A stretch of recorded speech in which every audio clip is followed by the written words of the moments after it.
Hello, ഇന്ന് വളരെ പെട്ടെന്ന് ഉണ്ടാക്കാൻ പറ്റുന്ന ഒരു റെസിപ്പി കണ്ടാലോ. അതിന് ആവശ്യമായത് മട്ട, അവിൽ, തേങ്ങ, കറുത്ത എള്ള്, ശർക്കര, കടല. ആദ്യം നമുക്ക് ഒരു പാത്രത്തിൽ ശർക്കരയും അല്പം വെള്ളവും ചേർത്ത് ശർക്കര ഒന്ന് അലിയിച്ചെടുക്കാം. അതിനുശേഷം നമ്മൾ കഴുകി വൃത്തിയാക്കി വെച്ച എള്ള് ഒന്ന് വറുത്തെടുക്കാം. പിന്നെ നമുക്ക് ഈ അവിലും കൂടെ ഒന്ന് വറുത്തെടുക്കാം. അവിൽ ഒന്ന് ആയി വന്നതിന് ശേഷം നമുക്ക് ഒരു പാത്രത്തിലേക്ക് മാറ്റി വെക്കാം. എന്നിട്ട് നെയ്യോ അല്ലെങ്കിൽ വെളിച്ചെണ്ണയോ ഉപയോഗിച്ച് നമുക്ക് ഈ തേങ്ങയൊന്ന് മൂപ്പിച്ചെടുക്കാം. നന്നായി മൂത്ത് വന്നതിന് ശേഷം നേരത്തെ ഉരുക്കി വെച്ച ശർക്കര ഇതിലേക്ക് ഒഴിച്ചു കൊടുക്കാം.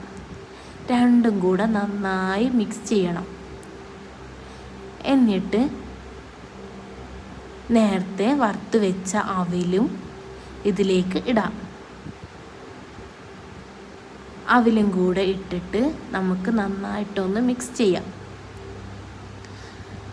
അതിൻ്റെ കൂടെ എള്ളും കൂടെ ഇട്ട് കൊടുക്കാം.